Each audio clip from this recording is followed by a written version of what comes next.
Well, look at this. It's 3 o'clock somewhere. And that's the way it goes. It's 3 o'clock somewhere. In my case, it's actually 3 o'clock right here. So I'm going to vamp a little bit, see if anyone shows up. Hopefully some of you will. Hopefully some of you are waiting. And we'll see. Hey Chati, how are ya? Um, Good to see you here. Wait for a couple other people. Here we go. Mr. Scott. Hello. We are coming in live. Larry Scott said that at 3 o'clock his favorite show came on. That's very, very sweet. Thank you very much. Um, I got to get back out there and watch Blue Bloods. So there you go. Um, anyway, so yesterday I dropped the news that I was furloughed. I'm still technically working. It's kind of a weird kind of thing. Um, my last day is officially next Tuesday. So right now I'm kind of in limbo. Most of my work finished up for the month, and it's kind of tough to think about starting a new project. So we'll see about that. Luckily, everyone is pretty much in the same boat in my company, so I don't think much is expected here. Anyway, that's not what I want to talk about. I'm vamping to see if anyone else shows up. Hi, Adrian. How are you? I'm assuming you're not on a cruise ship somewhere, Adrian. Um, Hopefully not. Anyway, it's World Theater Day today. How many of you knew that? Hmm, anyone? Anyone? World Theater Day. And don't, if you're not a theater person, don't worry. I'm not just going to be talking about theater. Um, if you are a theater person, yay. All right. But, oh, someone gave me a heart. I don't know who. Anyway, um, World Theater Day. I was thinking it's Friday, and normally, if I don't have a show running, I'm usually in rehearsals. Um,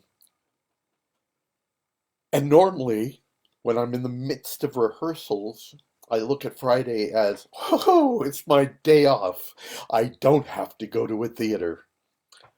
Because after a while in rehearsals, you get tired, especially if you're driving any distance to get to the rehearsals, and you're going in maybe Sunday through Thursday nights. You're looking for a little bit of a break. So Friday nights are a nice break until you actually open. Strangely enough, now, um, I sure wish I could go to the theater Friday night.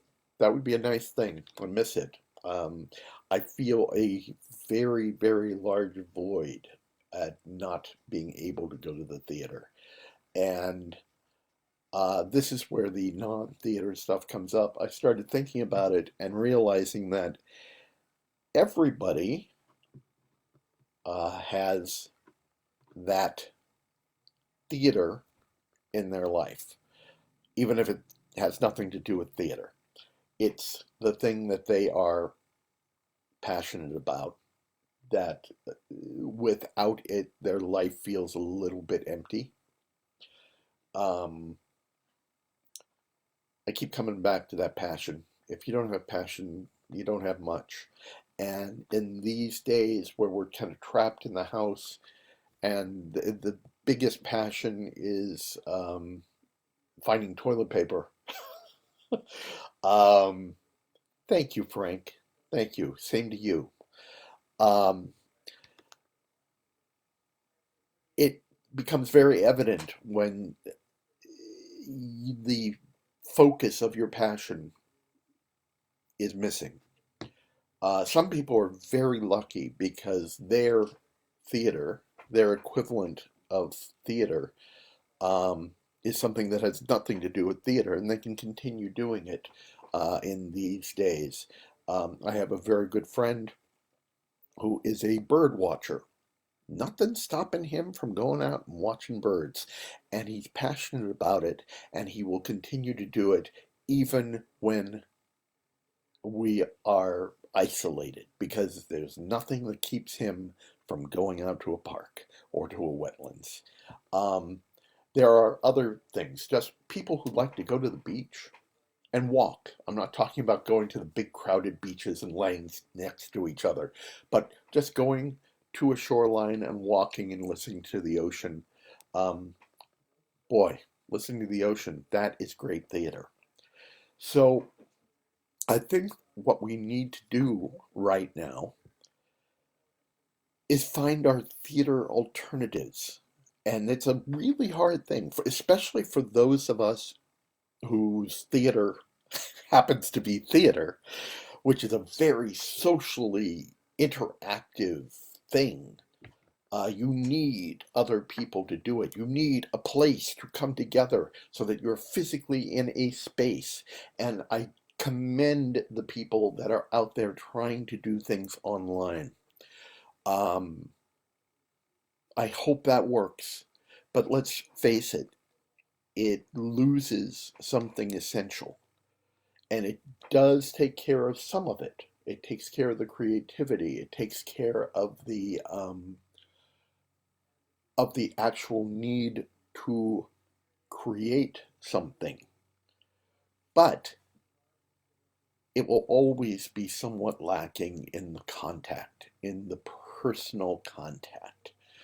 And this is a wonderful way of getting together. I'm glad you're all joining me like this. And I'm glad I'm getting the chance to think about something that I'm going to talk about because, yes, this is my theater substitute right now. Um, but I think it's essential for all of us, especially the theater people, to find another theater for us that has nothing to do with theater. Today, my wife and I went on a beautiful walk at Irvine Regional Park. It was lovely. We took our dogs. Our dogs are definitely theater. And we just kind of walked around the pond and we watched the birds and we watched the turtles. And it was somewhat rewarding. It was nice. Just because I got out, just because it was something else, and it was definitely something to focus my concentration on. And that was really, really important because human beings need to concentrate on something. And if we're not concentrating on something, if we are not moving forward, it's that stagnation thing again that I've been talking about. We need to move forward. And that doesn't mean we need to create something. We don't need a product, but we need to know that we have something that's important for us to participate in. Keep looking for those things. They don't have to be in a theater. Believe me, I cannot wait till the theaters reopen and I can be out there working with wonderful, creative, talented people and coming together in a group to create something wonderful. That is a wonderful thing, but there are other ways to get a modicum of that same feeling. So, in these next few days, when you've got some time to yourself, I've got a lot now. Um, think outside the box. Think of things that you've never considered doing. And it might be as simple as getting one of those ridiculously annoying puzzles with the thousands of pieces and trying your best to commit to finishing it. Or it might be writing something, or it might be doing what I'm doing, or what my friend Owen is doing, and going out and planning on what he's going to sing from his balcony that day. Um, but make plans and try to continue making plans and come up with a schedule for it. That's my goal this weekend is to create a schedule and figure out what I need to accomplish on it. Hopefully, I will do well with that. Anyway, I notice that the numbers are now sinking because now people are tired of listening to me talk. And I understand that because I've been talking for 10 minutes already, and I think 10 minutes is about the limit. So, create your own theater. That's the message today. Happy World Theater Day. Create your own theater, whether it's in a theater or not. Don't give up, David. And continue to create and to build, even if what you're creating and building is a new you. Sound good? So that's what I will leave you with today, except here's something I don't think I've ever said. Wash your hands, keep social distance, don't touch your face, and stay healthy, my friends. Um, be happy, be healthy, be safe, and I will see you tomorrow. Yes, I'm working on a Saturday to get ready for you at 3 o'clock. If you have more questions, send them. I love getting the questions. Oh, and just to end, one other thing. Someone did ask me a question, how I chose the shirts that I'd be wearing for this broadcast. Basically, I reach into my closet and I grab a shirt. There you go. Talk about planning. Take care of yourselves, everybody. I love you all. Have a good day. Happy weekend.